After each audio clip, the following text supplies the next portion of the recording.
आज हम जिस टॉपिक को कंक्लूड करने जा रहे हैं उसका टाइटल है is hyper globalization a threat to the Mankind.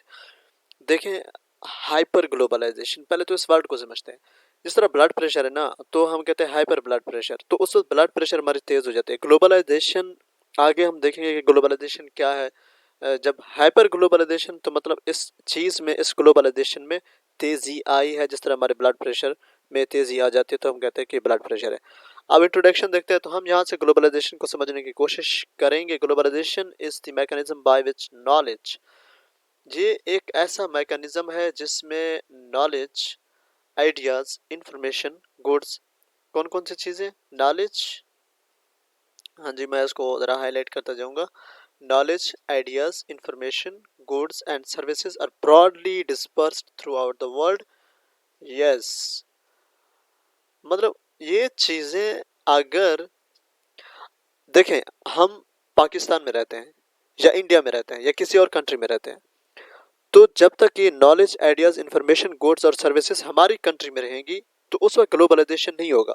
जब इन चीज़ों को, जब वैसे मैकेनिज्म को हम दरियाफ्त कर लेके इनको डिस्पर्स कर सके थ्रू आउट द वर्ल्ड, पूरी दुनिया में पहुंचा सकें, अपने इंडिया, अपने पाकिस्तान, अपने श्रीलंका, भूटान, नेपाल, बांग्लादेश के नॉलेज, आइडियाज़, इंफॉर्मेशन, गुड्स और सर्विसेज को यूरोप में पहुंचा सके, अमेरिका में पहुंचा सके, अफ्रीका में पहुंचा सके, ऑस्ट्रेलिया में पहुंचा सके, जितने भी कॉन्टिनेंट है, जितनी भी कंट्रीज है, जितने भी रीजन्स हैं, हर जगह पे जब उनको एक्सेस मिलेगी हमारे गुड्स को, सर्विसेज को, नॉलेज को, आइडियाज़ को, इन्फॉर्मेशन को, तो उस मैकेनिज्म को, जिस मैकेनिज्म के थ्रू ये स्प्रेड हुई, ये डिस्पर्स हुई पूरी दुनिया में, उस मैकेनिज्म को हम ग्लोबलाइजेशन का नाम देते हैं।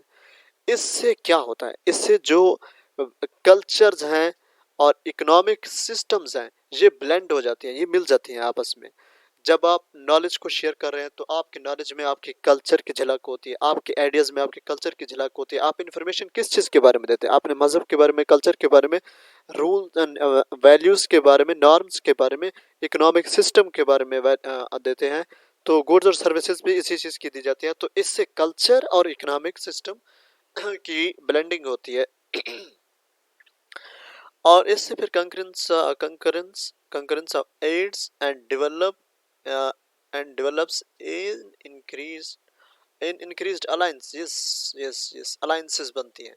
अब देखिए डिफरेंट अलायंसेस हैं, जिस तरह आसियान, ये जो आसियान अलायंस है, उसके बाद सार्क है, उसके बाद SCO, Shanghai cooperation organisation, NATO, यूरोपीय यूनियन। ये अलायंस क्यों बने? ये ग्लोबलाइजेशन की वजह से बने हैं मेरे भाई।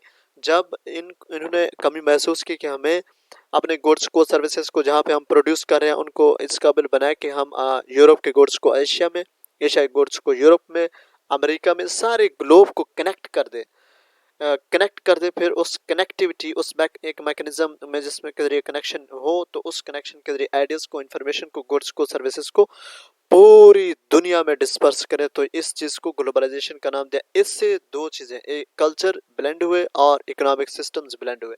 डेमोक्रेसी मुख्तलिफ कंट्रीज़ में, अब देखो यूरोप डेमोक्रेसी को सपोर्ट करता है, वो जिधर भी डेमोक्रेसी उसको सपोर्ट करेगा। आप रशिया यूक्रेन का वॉर चल रहा है, यूक्रेन में डेमोक्रेसी है तो यूरोप सारे का सारा यूक्रेन के साथ खड़ा है। क्यों? वो डेमोक्रेटिक सिस्टम को प्रोटेक्ट कर रहे हैं। अब रशिया में कम्युनिज्म है तो कम्युनिज्म के खिलाफ है, वो कहते हैं डेमोक्रेसी हो, तो डेमोक्रेसी को वो वहाँ पे प्रोटेक्ट करें। It means they want to spread the democracy through the globalisation. तो इस तरह ये चीज़ें हो रही हैं, अलायंसेस बन रही हैं। अलायंसेस के मैंने जिक्र किया, मुख्तलिफ रीजन्स के जो अलायंसेस हैं उनका नाम लिया। इंटर कम्युनिकेशन, यस, कम्युनिकेशन के मुख्तलिफ जो हैं वो ज़राए, प्रोसेसेस, मीन्स को डेवलप किया जा रहा है। अब कम्युनिकेशन, मैं पाकिस्तान में बैठा हूँ, मैं पाकिस्तान के किसी और शहर में, मुल्तान से, लाहौर, लाहौर से फिर जो है इस्लामाबाद, कराची, ये कम्युनिकेट करना चाहता हूँ, तो इसको ग्लोबलाइजेशन नहीं कहेंगे, इसको इंट्रा कम्युनिकेशन कहेंगे। अब इंटर कम्युनिकेशन दो कंट्रीज़ के बिटवीन, डिफरेंट कंट्रीज़ के between, more than to countries, यानी कि ग्लोब में जितने भी कंट्रीज़ हैं, जब वो आपस में कम्युनिकेशन करते हैं तो उसको इंटर कम्युनिकेशन कहते हैं। और ये सिर्फ और सिर्फ ग्लोबलाइजेशन की वजह से हो रहा है। कोलैबोरेशन है, इंटीग्रेशन है, इंटरकनेक्शन अमंगस्ट नेशन, नेशन एक दूसरे के करीब आ रहे हैं, वो राब्ते बढ़ा रहे हैं, वो इंटरकनेक्शन हो रही है। रिसेंटली देखें, चाइना ने कोशिश की सऊदी अरब और ईरान के जो ताल्लुकात दहाइयों से ख़राब चले आ रहे थे, चाइना ने उनको फिर से एक अलायंस में लेके आ रहा है, और ये इंशाल्लाह जल्द जल्द हो जाएगा। इससे बहुत फ़ायदा होगा इस रीजन को। The world becomes globalised when countries in different parts of the world are interwoven economically, politically and culturally. जब जितनी भी कंट्रीज हैं different parts of the world में, वो इकोनॉमिक्स के लिहाज से, पॉलिटिक्स के लिहाज से, कल्चर के लिहाज से एक दूसरे के करीब आ जाते हैं, मिलते हैं, तो उस वक्त ये दुनिया ग्लोबलाइज्ड बन जाती है, ग्लोबल विलेज बन जाती है। इकोनॉमी का सिस्टम सारे का सारा, जितनी वर्ल्ड है, पूरे वर्ल्ड में इकोनॉमी का सिस्टम एक हो, पॉलिटिकल सिस्टम एक हो, डेमोक्रेसी हो या फिर कम्युनिज्म हो, कैपिटलिज्म हो, आप ये कल्चर भी सेम हो। जब वेस्टर्न कल्चर है ना, पेंट पतलून का रिवाज है, इंग्लिश बोली जाती है, तो ये कल्चर भी मेरे ख्याल में सेम होने जा रहा है। पॉलिटिक्स का सिस्टम सेम होने जा रहा है, इकोनॉमी का सिस्टम सेम होने जा रहा है। तो इस जब ये चीज़ें सेम हो रही हैं, आप ऑलमोस्ट होने वाली, तो इसको हम ग्लोबलाइज्ड वर्ल्ड कहेंगे। It expands the assimilation of economies around the world through the trade and financial flows. Trade, financial flows, यार ये बहुत मजे, ये ऑप्टिमाइज्ड रिटर्न्स। देखिए, ट्रेड और फाइनेंशियल फ्लोज, तिजारत हम पहले अपने रीजन में, अपने कम्यून सिस्टम, चाइना का जिस तरह कम्यून सिस्टम था, तो वो उन्होंने जिस तरह एक सिटी उन्हीं प्रोडक्ट को प्रोड्यूस करता था, उनको यूटिलाइज करता था, और उन्हीं को बेच के खुद पैसा कमा के अपने ही ऊपर खर्च करता था। लेकिन अब ऐसा नहीं है। अब ये ग्लोबलाइजेशन की वजह से आप ट्रेड कर सकते हैं पूरी दुनिया के साथ। ट्रेड की बहुत सारी आपके पास आप गुड्स एंड सर्विसेज दे सकते हैं थ्रू, आप फ्रीलांसर हैं तो through through through through Amazon दे सकते हैं। यस। और आप वर्क पे दे सकते हैं आप, फिर उसमें सॉरी क्या है यार, फाइवर पे दे सकते हैं जी। तो गुड्स एंड सर्विसेज दे सकते हैं। और ट्रेड, आप जो चीज़ प्रोड्यूस कर रहे हैं अपने रीजन में, आप लोकल प्रोडक्शन है जो आपकी, उसकी तिजारत आप कर सकते हैं किसी भी कंट्री के किसी भी मार्केट में जाके आप उसको बेच सकते हैं। Financial flow to get optimise, फिर से फिनेंशियल फ्लो होगा, आप उस कंट्री का कैपिटल अपने मुल्क में लेके आएंगे और आपका मुल्क तरक्की करेगा। मतलब कैपिटल्स करेंसी भी चेंज हो रही है, तो ग्लोबलाइजेशन की वजह से हो रहा है। अब एवोल्यूशन ऑफ ग्लोबलाइजेशन फिनोमिना, इस फिनोमिना में एवोल्यूशन कब से आई, कब इर्तिका के मराहल से ये गुजरा। 1990 की दिहाई में एक ड्रामेटिक चेंज देखी गई। जिस तरह बिजनेस की जा रही, कारोबार 1990 से पहले की जा रही थी दुनिया में, 1990 से आगे इस दिहाई में दुनिया ने देखा कि कारोबार का जो तरीका कार है, तरीका वारदात है, वो बिल्कुल तब्दील हो चुका है। कारोबार के साइज में, स्कोप में और विलासिटी में ड्रामेटिक चेंजेस देखेंगे, बहुत बड़ी चेंजेस देखेंगे आप। कारोबार आपका पहले से छोटा सा था, तो वो कारोबार वसी हो गया, उसका स्कोप बढ़ गया। आप पहले उसका स्कोप था, आप एक सिटी में अपने कारोबार को करते थे, या फिर एक सिटी के मखसूस रीजन में, फिर आप सिटी तक गए, फिर आप सिटी से दूसरे सिटीज तक, फिर आपने कंट्री से दूसरी कंट्री में भी अपना कारोबार शुरू कर दिया। Operating business globally was being observed. आप फिर इस तरह से एवोल्यूशन हुई ग्लोबलाइजेशन फिनोमिना में। पहले मेरी जान हमने ग्लोबलाइजेशन देखा, ग्लोबलाइजेशन में एवोल्यूशन देखी। अब मेरी जान जो हमारी असल चीज़ है वो है हाइपर ग्लोबलाइजेशन। ये नॉर्मल चीज़ तक सही था, अब जब इसकी रफ्तार में बहुत ज़्यादा हद तक इजाफा हुआ, तो इसको हम हाइपर ग्लोबलाइजेशन कहेंगे। और ये 21वीं सदी से शुरू हो रहा है hyper globalisation. Rapid trade integration, yes, among countries is known as hyper globalization। Rapid का मतलब के बहुत ज़्यादा स्पीड में कंट्रीज इंटीग्रेट हो रहे हैं, और इसको हम हाइपर ग्लोबलिज्म या ग्लोबलाइजेशन का नाम दे रहे हैं। Hyper globalisation era started around the early 90s। ये 1990 की दहाई के आगाज में इस एरा का आगाज हो जाता है, और ये अब तक भी ये एरा चल रहा है। इसमें इकोनॉमिक तीन चीज़ें, तीन डायमेंशंस हैं। अब देखिए, economic globalisation, cultural sorry sorry sorry sorry क्या हो रहा है, कल्चरल ग्लोबलाइजेशन और पॉलिटिकल ग्लोबलाइजेशन। ये तीन मेन डायमेंशन हैं जहाँ पे जिसको हाइपर ग्लोबलाइजेशन कवर करती है। इकोनॉमी को, कल्चर को, पॉलिटिक्स को। देखते हैं ग्लोबलाइजेशन एंड इकोनॉमी, इनका आपस में क्या लेन देन है जनाब, इसको समझते हैं, अच्छी तरह से समझने की कोशिश करते हैं। हाइपर ग्लोबलाइजेशन और इकोनॉमी, डेवलपिंग कंट्रीज जो है ना, The period of hyperglobalization has been associated with the most dramatic turn around in the economic fortune of developing countries. Developing countries की किस्मत खुल गई। जो डेवलप्ड कंट्रीज थे उनका तो ट्रेड सिस्टम अच्छा था, जो डेवलपिंग कंट्रीज थे उनके पास मौका है, ग्लोबलाइजेशन ने उनको मौका दिया कि वो ग्रो करें, वो प्रोडक्ट बनाएं, वो बेचें, एक्सपोर्ट करें, ज़र मुबादला कमाएं, अपने मुल्क में पैसा लेके आए। तो उनके पास एक बहुत बड़ा फ़ायदा हाइपर ग्लोबलाइजेशन ने दिया कि आप इकोनॉमी को डेवलपिंग कंट्रीज स्ट्रॉन्ग कर सकते हैं। Hyper globalisation is based on the concept of homogeneous global culture throughout the world. Homogeneous का मतलब एक जैसा, similar, global culture throughout the world, पूरी दुनिया में कल्चर जो है ना वो होमोजीनस को इस चीज़ को, इस कंसेप्ट को हाइपर ग्लोबलाइजेशन ये की बेस जो है वो इस कंसेप्ट पे होमोजीनस ग्लोबलाइजेशन, जो culture throughout the world एक होमोजीनस कल्चर हो। It has led to the flooding of multinational companies. जे मल्टीनेशनल कौन सी कंपनीज है ये मल्टीनेशनल? अब देखिए, मल्टी मल्टी मनी बहुत ज्यादा, नेशनल मनी एक से ज्यादा नेशन कंपनीज। जब एक से ज्यादा नेशंस की कंपनीज तो हो तो उनको हम कहेंगे मल्टीनेशनल कंपनीज। और ग्लोबल मार्केट में मल्टीनेशनल कंपनीज है, सिर्फ आपके नेशन की कंपनी नहीं है। सिर्फ आप पाकिस्तानी है तो आप किसी भी ग्लोबल मार्केट में चले जाए तो आप पाकिस्तानी कंपनी नहीं मिलेगी। अगर आप इंडियन है, इंडियन कंपनी आपको नहीं मिलेगी। वहाँ पे यूरोपियन कंपनीज मिलेंगी आपको, ऑस्ट्रेलियन कंपनीज मिलेंगी आपको, अमेरिकन कंपनीज मिलेंगी आपको, एशिया की डिफरेंट कंट्रीज की कंपनीज मिलेंगी आपको। मतलब कि एक मार्केट में मुख्तलिफ नेशंस की कंपनीज का मिल जाना तो हम उसको मल्टी नेशनल कंपनीज कहेंगे। ये ग्लोबल मार्केट फिर बन जाता है। जीडीपी मुख्तलिफ जो 2092 में जिन मुल्कों की जीडीपी 15% थी उन्होंने 26% तक ग्रो किया। ऑलमोस्ट 50% ग्रो इस ग्लोबलाइजेशन की वजह से उनकी जीडीपी ने किया। और जो एक्सपोर्ट्स थी, एक्सपोर्ट्स ने 33% जीडीपी का हिस्सा जो है वो एक्सपोर्ट से आता है। अगर आपकी एक्सपोर्ट्स ज़्यादा हैं तो आपकी जीडीपी स्ट्रॉन्ग है, अगर आपके एक्सपोर्ट कम है तो जीडीपी पर खैर मनाओ आपने। जिस तरह पाकिस्तान, श्रीलंका, इस तरह के ममालिक मना। The information and technology sector witnessed sharp decline in their cost but, oh मज़े की बात है यार, आईटी की जितनी भी चीज़ें थी उनके उनका जो कास्ट थी ना, उनकी प्राइसेस थी, उनकी कीमतें थी, वो कम हो गई इस ग्लोबलाइजेशन की वजह से। अब दुनिया ने ज़रूरत महसूस की। अब मोबाइल फ़ोन पहले नायाब था, अब हर एक के पास है।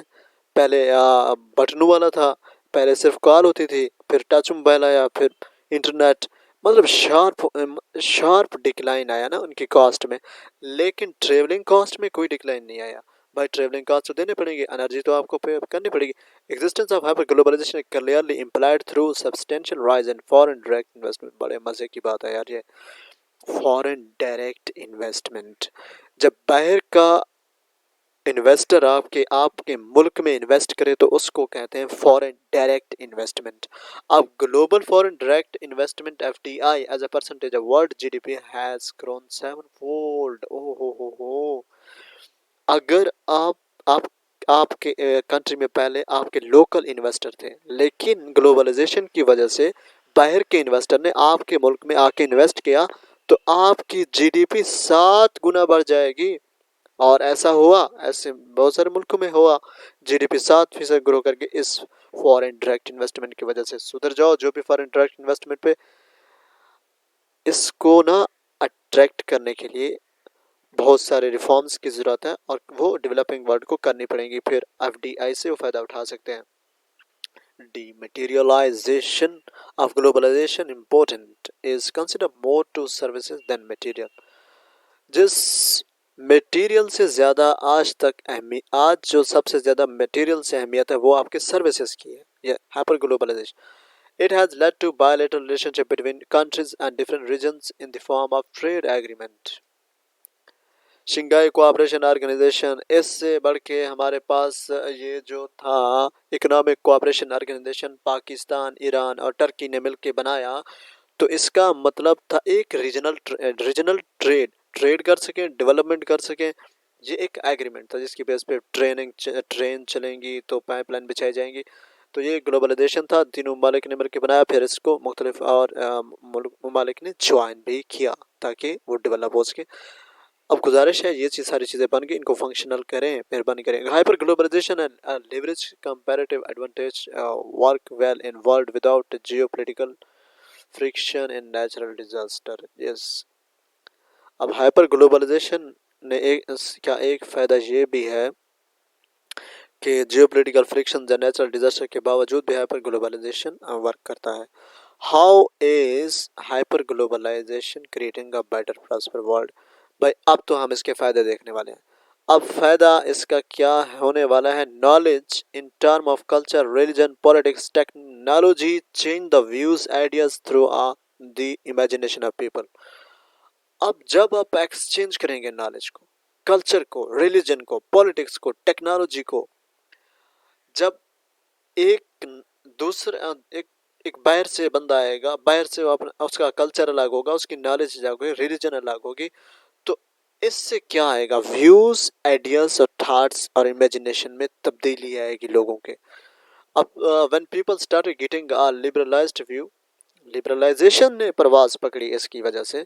जब लोगों ने लिबरल व्यूज लेना शुरू किए different affairs, it led to the arousal of democratic movement. ये डेमोक्रेसी इस तरह जन्म ली, ये भी ग्लोबलाइजेशन की पैदावार है। डेमोक्रेसी पूरी दुनिया में फैल रही है। अब सिर्फ चंद ममालिक हैं जो नहीं चाहते।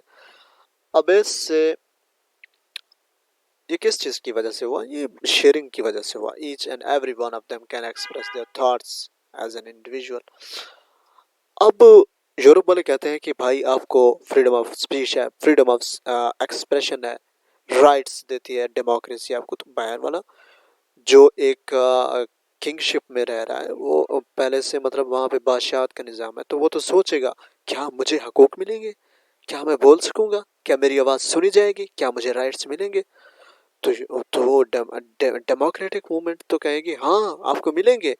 एज एन इंडिविजुअल आपकी आवाज़ सुनी जाएगी। आप रिप्रेजेंटेटिव मुंतखब करके ऐवानों में भेजेंगे, वो आपकी आवाज़ को आगे सुनाएंगे। तो ये तो बड़े मज़े की बात हुई, लोग तो सोचेंगे इस पे। फिर डेमोक्रेसी इस तरह इस मूवमेंट को पूरे दुनिया ने एक्सेप्ट किया और ये फैल गई। Increased employment opportunities. Yes, globalization is the main reason for vast employment opportunities worldwide. Remittances, employment opportunities पूरी दुनिया में आपको मिलेंगी। पाकिस्तानी अब सिर्फ पाकिस्तान में काम नहीं करेगा, इंडियन अब इंडिया में काम नहीं करेगा, वो बाहर जाके भी काम कर सकते हैं, वो अमेरिका में जाके काम कर सकते हैं। इंडियन डॉक्टर्स, पाकिस्तानी डॉक्टर्स, वक्त मुख्तलिफ और स्किलफुल लोग जो हैं वो बहुत ज़्यादा अब किरदार अदा करते हैं दूसरे ममालिक की डेवलपमेंट में, प्रॉस्पेरिटी में।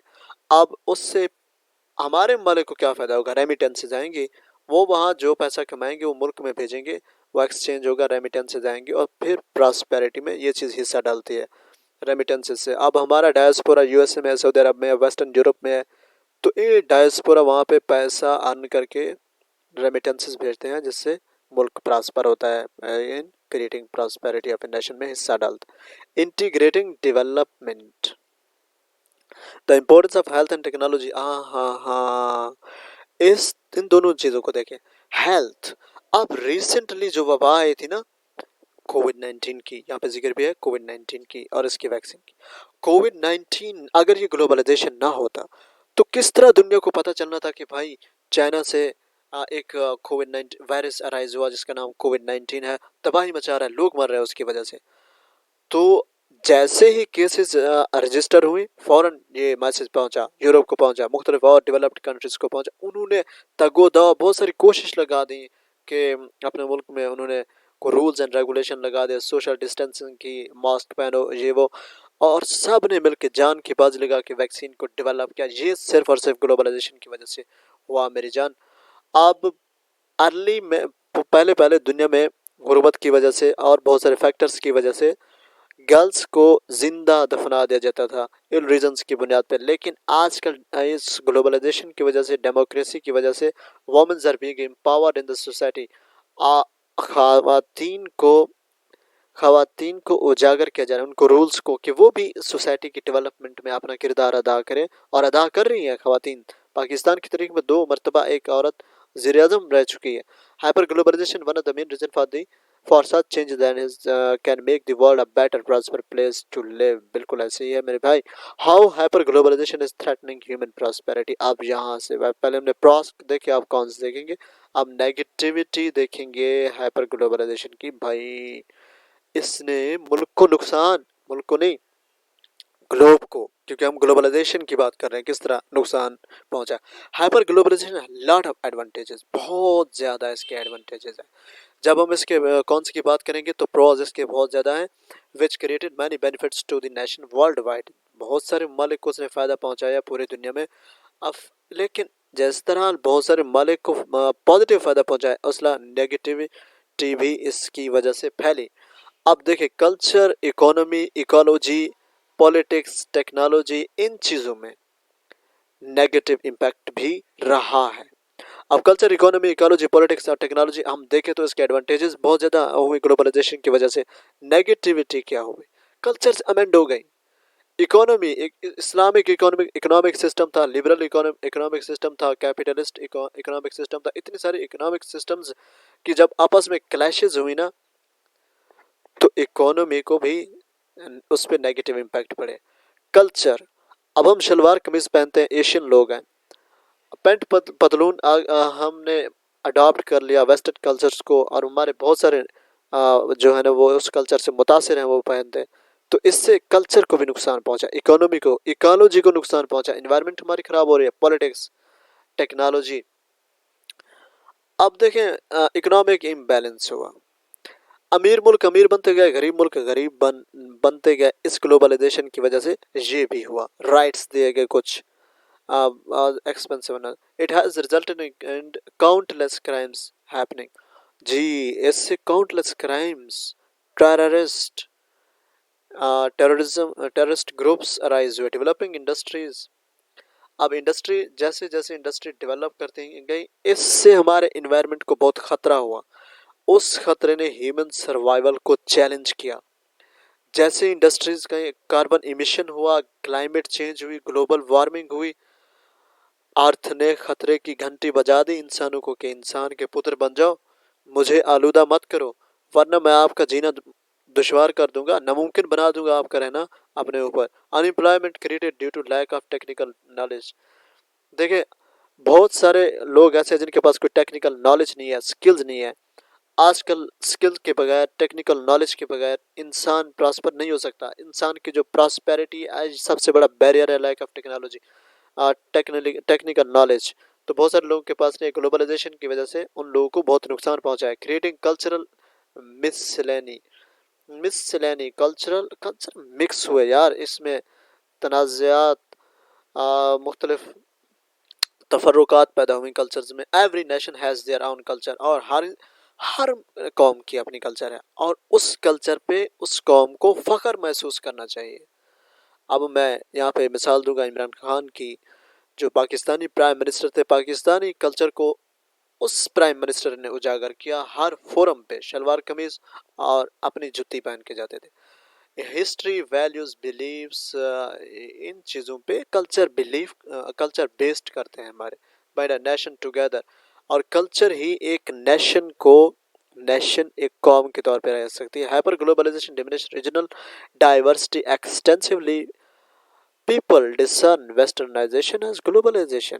लोग वेस्टर्नाइजेशन को ग्लोबलाइजेशन समझने लगे, वो वेस्टर्न वेस्टर्न तर्ज का अपने हुलिया बनाने लगे, उसके कल्चर को अडाप्ट करने लगे, हिस्ट्री उसकी पढ़ने लगे, वैल्यूज, बिलीव्स को। तो तो इससे ये ग्लोबलाइजेशन का क्या हुआ, ग्लोबलाइजेशन से नुकसान पहुंचा हमारे कल्चर को। फूड वैल्यूज मैनी है, फूड वैल्यूज चेंज हो गई, इससे हेल्थ प्रॉब्लम्स हुए। भाई जो लोग सब्जी खाते थे शुरू से, उनके स्टमक आदि नहीं थे कि वो वेस्टर्न फूड्स को, खास के ऑस्ट्रेलियन फूड्स को, खास के एशियंस। जब उन्होंने वो फूड खाया तो उनको हेल्थ प्रॉब्लम्स होना शुरू हो गए। अब इंग्लिश इंटरनेशनल लैंग्वेज बन गया, यूनिवर्सल लैंग्वेज बन गया। इससे जो दूसरी लैंग्वेजेस थी, उर्दू, हिंदी, बंगाली, दूसरे और लैंग्वेजेस, स्पेनिश, अरेबिक, इनको इनका तो एहसास, इनको तो डिस्क्रिमिनेशन का सामना करना पड़ा, थ्रेट इनको महसूस हुई। अब ग्लोबल पोलाइटी, अब सियासत में क्या फर्क आया। अब ग्लोबल पॉलिटिक्स डेमोक्रेसी कहती है कि equal right of vote, rights to express their opinions, freedom of expression, freedom of rights, freedom of speech होनी चाहिए डेमोक्रेटिक कंट्रीज में। लेकिन इससे मिडिल ईस्ट के जो नेशन थे उनको बहुत नुकसान पहुंचा, क्योंकि वहाँ पे ना बादशाहत का निज़ाम था, जिसकी वजह से मुख्तलिफ ऑर्गेनाइजेशन जिस तरह ISIS ने जन्म लिया। Destroyed human prosperity like never before, रहने देते ना डेमोक्रेसी को, इस ग्लोबलाइजेशन की वजह प्रमोट किया, पूरी दुनिया में फैलाया। तो इससे फिर ईरान में इनकलाब, अरब में इनकलाब, तो फिर ऑर्गेनाइजेशन ISI का बनना, तो ये सारी चीज़ें ग्लोबलाइजेशन के मरहूने में आते हैं। इकोनॉमिक इम्पैक्ट, इकोनॉमी को बेहतर भी किया, अब इसके इम्पैक्ट भी पड़े कुछ। अब the name of growth and increase in inequality around world, economic inequality बढ़ी। जो पहले से डेवलप्ड कंट्रीज थे वो और ज़्यादा डेवलप्ड हो गए, उनके पास पैसा चला गया। अब दुनिया के अमीर तरीन लोगों को हम देखें तो दुनिया के कई ममालिक का पैसा मिला के उस एक शख्स का पैसा ज़्यादा बन जाता है। तो ये क्या है यार, ये तो अजीब सी बात हुई ना। अब दुनिया ने और डेवलप किया, जिस तरह कंपनीज हैं, गूगल कंपनी है, फेसबुक है, ट्विटर है, और लॉट्स ऑफ अदर्स हैं। वो कुछ ममालिक में अपनी सर्विसेज देती हैं और वो ममालिक बहुत ज़्यादा पैसा बना रहे हैं, प्रॉफिट है। लेकिन कुछ ममालिक में वो अपनी कंपनीज नहीं बनाते, जिससे उन ममालिक को नुकसान होता है, उनकी इकोनॉमी को नुकसान पहुंचता है। और इस तरह WTO, वर्ल्ड ट्रेड ऑर्गेनाइजेशन के जो एग्रीकल्चर पे एग्रीमेंट हुए एग्रीकल्चर पे, उनमें से एक एग्रीमेंट था ट्रिप्स। इसमें राइट्स दिए जाएंगे, प्रॉपर्टी राइट्स होंगे। तो ये प्रॉपर्टी राइट्स हर हर किसान को के लिए नहीं होंगे, ये प्रॉपर्टी राइट्स होंगे मखसूस लोगों के लिए। तो इससे जो फार्मर था, कॉमन फार्मर था, उसका एहतसाल हुआ। डिस्क्रिमिनेशन हुई, environmental degradation, emergence of numerous industries, जैसे इंडस्ट्रियल रेवोल्यूशन हुई पूरी दुनिया में, as a sign of development इसको लिया गया। लेकिन इसके साथ साथ ये कबाड़ा कर रहा था हमारे इन्वायरमेंट का। आज अब जाके पता चल रहा है इनको कि इंडस्ट्रीज नुकसान पहुंचा रही है, और अब इनको अकल आ रही है थोड़ा थोड़ा करके, अल्लाह करे जल्द आ जाए। इससे हमारे सराउंडिंग्स को, इन्वायरमेंट को बहुत नुकसान पहुंचा। इंडस्ट्रीज से जो कार्बन एमिशन हुई उसने ग्लोबल वार्मिंग में किरदार अदा किया। ग्लोबल वार्मिंग से क्लाइमेट चेंज हुई, क्लाइमेट चेंज ने फिर थ्रेट कर दिया हमारे इन्वायरमेंट को, और इस इन्वायरमेंट थ्रेट की वजह से, पोल्यूशन की वजह से अर्थ ने फिर वार्निंग दे दी, वार्न किया सर्वाइवल ऑफ ह्यूमंस को। अब हमें डिफॉरेस्टेशन से बचना चाहिए। अब हम मटेरियल ज़्यादा, रॉ मटेरियल को एक्सट्रैक्ट कर रहे हैं, इतना ज़्यादा तेल निकाल रहे हैं, कोयला निकाल रहे हैं, मिनरल्स निकाल रहे हैं, जिनकी भाई ना निकालो इतना। और अपने दरख्तों की हिफाजत करो यार, ना काटो इनको। आपको ये ऑक्सीजन देते हैं, रात को आपका कार्बन डाइऑक्साइड या जज्ब जज्ब करते हैं ना, रात को ऑक्सीजन जज्ब करते हैं, कार्बन डाइऑक्साइड देते हैं, दिन को कार्बन डाइऑक्साइड लेते हैं, ऑक्सीजन देते हैं। ऑक्सीजन दे रहे हैं, कार्बन डाइऑक्साइड ले रहे हैं, ये तो यार नेमत है। जितनी इंडस्ट्री लगाई है, खुदा का वास्ता है, उससे 2-3 गुना करके आप ये फॉरेस्ट ही लगाएं और इंडस्ट्रीज भी चलती रहे, तो बैलेंस तो बरकरार रहेगी। Our environment, the indigenous lives of peoples are not valued at least. लोगों को, इंसान को एक टूल के तौर पे देखा जा रहा है, इंसान को इंसान के तौर पे नहीं देखा जा रहा है इस ग्लोबलाइज्ड वर्ल्ड में। उस टूल से कितना कमा सकते हैं वो इंडस्ट्रियलाइज्ड माइंड उसको एक टूल पे, एक मतलब एक पैसा कमाने वाले मशीन के तौर पे देखता है। अब इससे क्या हो, global warming, climate changes, polluted reverse, कौन कौन से नुकसान हुए मैं गिनवाता हूँ आपको।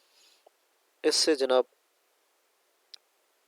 Number 1 global warming, climate change, polluted reverse, हमारे रिवर्स का पानी पोल्यूट हुआ।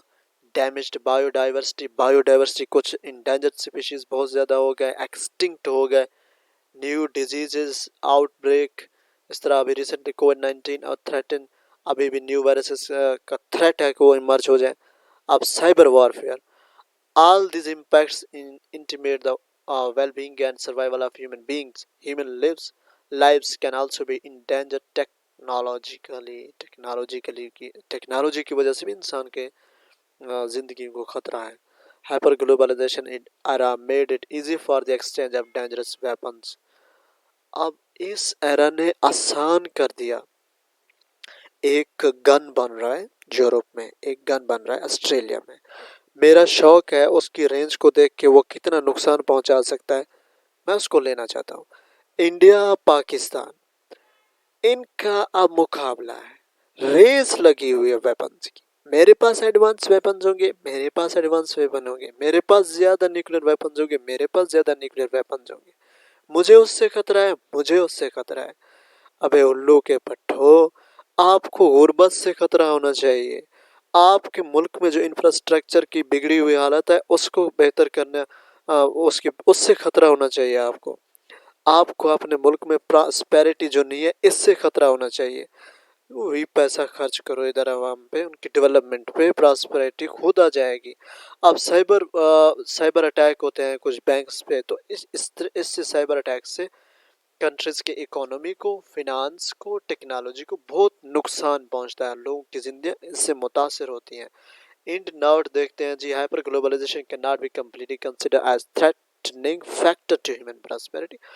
मुकम्मल तौर पे ना हम कह सकते हैं कि ये खतरा है इंसान की प्रॉस्पेरिटी के लिए, और इसके फायदे बहुत हैं, नुकसान से ज़्यादा फायदे बहुत हैं। अब फायदा हासिल करने के लिए जो डेवलपिंग वर्ल्ड है उसको चाहिए कि वो अपने असूल बदले, वो अपने आप को चेंज करे, अपने रूल्स और रेगुलेशन को, अपने कवानीन को, लॉस को चेंज करे, फॉरेन डायरेक्ट इन्वेस्टमेंट लेके आए और अट्रैक्ट करे बाहर के जो टूरिस्ट हैं उनको, जनरेट करे फॉरेन करेंसी को, और बहुत सारी जो फैसिलिटीज़ हैं, अपॉर्चुनिटीज़ हैं जो ग्लोबलाइजेशन की वजह से मिल रही हैं, तो उनको अवेल करें। डिज़ायर और अचीव्ड रिजल्ट्स। अब एंड करते हैं यार, बस बहुत हो गया। और उम्मीद है ये इंशाल्लाह, कोशिश मैंने की कि इसको कवर करूं, आसान लफ्ज़ों में समझा सकूं। तो आज के लिए इतना ही। Thank you very much.